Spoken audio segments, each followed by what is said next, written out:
right, here we go. This is day 16 of the individuation process for the month of October. The question to ask today is, am I scared of changing myself? And if so, why? Now, what's interesting about this day is that it actually goes kind of like hand in hand with a blog post that I'm writing for tomorrow's blog post.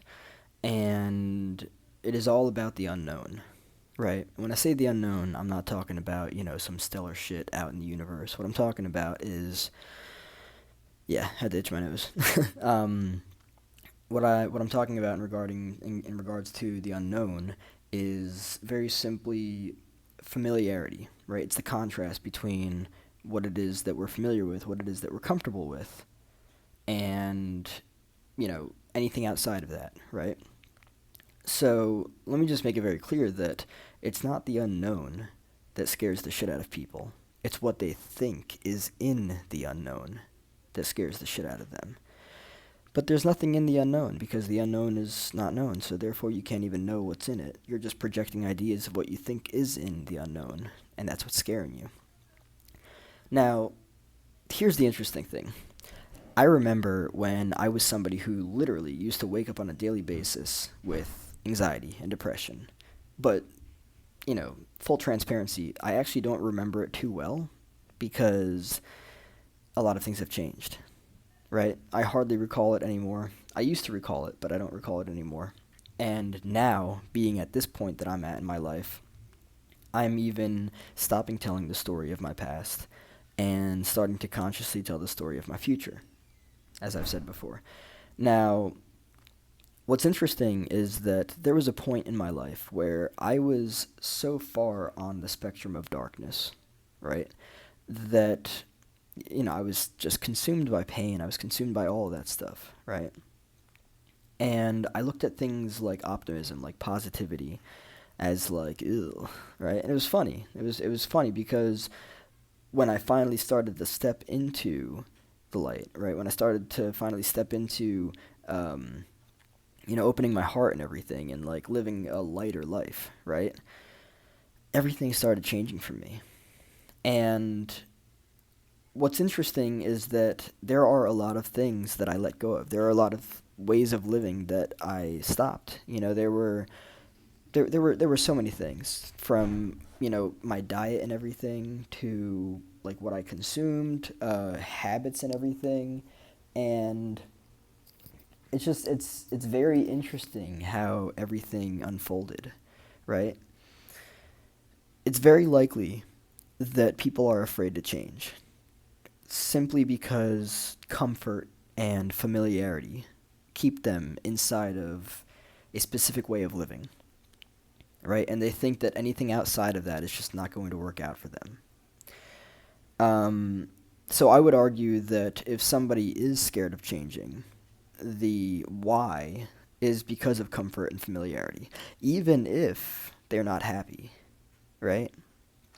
People wake up every single day terrified to change, caught inside of comfort and familiarity. Meanwhile, that comfort and familiarity to them is actually abuse. It is unhappiness. Yes, people can be comfortable inside of unhappiness. They can actually be addicted to the hormones of stress. For instance, if you were raised in an environment of chaos with unpredictability, where there was always drama, there was always gossip, you never know, a constant stable thing at all.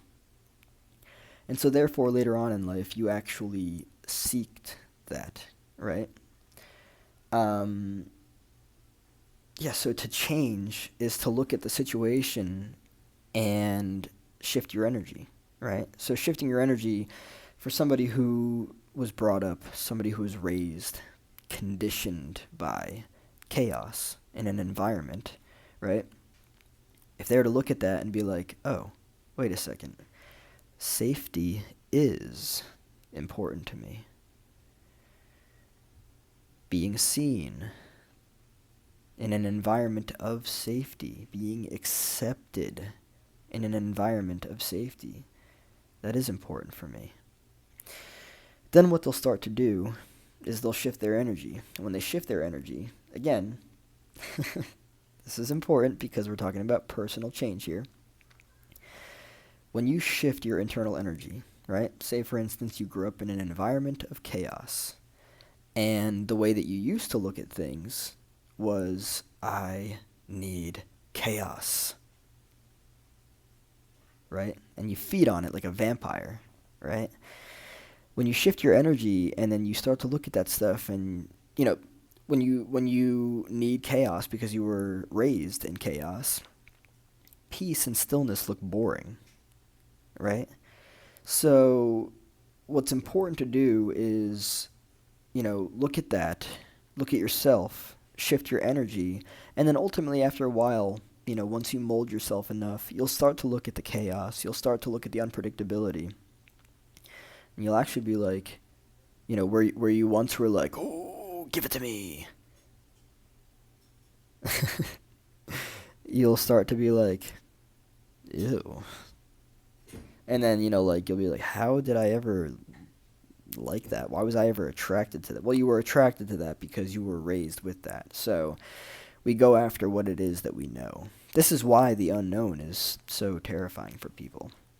But the unknown is nothing. So it's a blank canvas. So whatever you think it is, whatever the idea that you have of it that's scaring the shit out of you, is entirely based around your ideas that you're projecting onto it, right?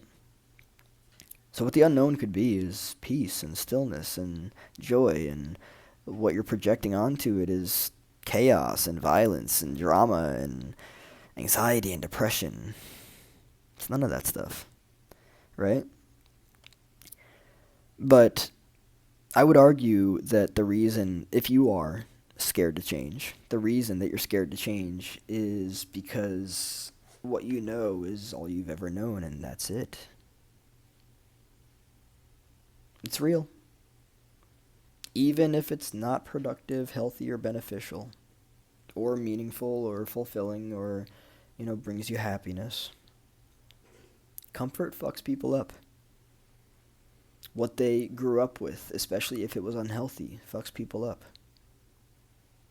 Case in point, again, if you were raised in an environment of chaos, you were taught to seek out drama. You were conditioned to seek out drama.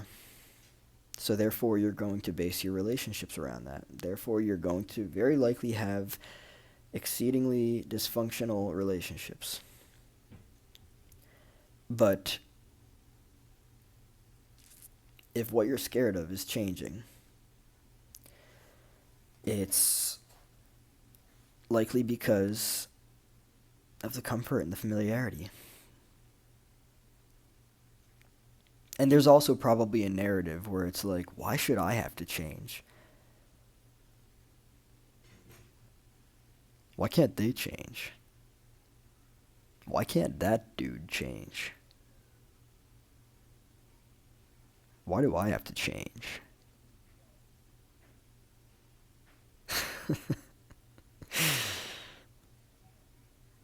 You have to change because you don't have to change, actually. Let me just make that very clear right now. You don't have to change. You don't. But your life won't change. You don't have to change. I'll say it again. You do not have to change. You don't. But your life won't change unless you change. The outside world is a reflection of the inside world. So the more and more we try to, change this, that, and the other. One of the biggest things of individuation here is change.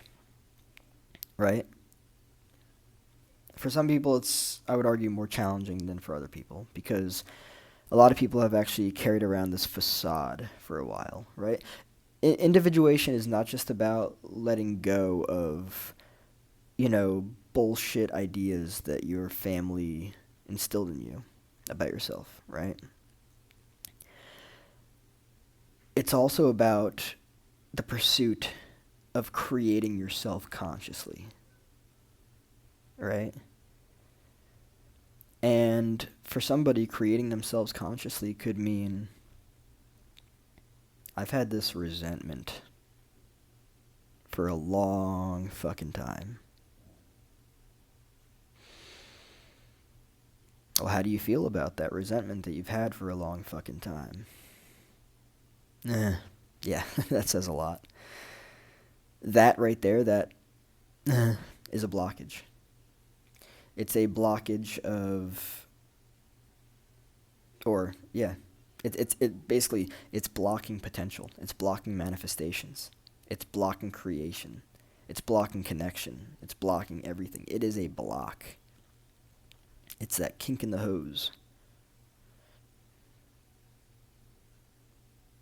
So really ask yourself, do you want to hold on to that resentment? Maybe your family brought you up with ideas that, you know, resentment's necessary. To drink that poison and hope that the other person will die. Meanwhile, they're not even suffering. So this in and of itself is an example of individuation, because maybe, for instance, your family raised you with this idea that you need to look at that person or that person or that person or those people or anybody with, haste, with resentment, with a massive and deep fuck you. Right? And because the groupthink is so strong and because that pull towards family is so strong, you never questioned it. So therefore you just continue to carry it with you. But do you want it? Individuation. What do you want? What does the main character of the story, the main character of his or own story, want? The creator of his or own reality, of his or her, the creator, sometimes I get ahead of myself, the creator of his or her own reality. Ask yourself. Sure, change can be scary, but that's really just because there's an attachment to comfort and familiarity.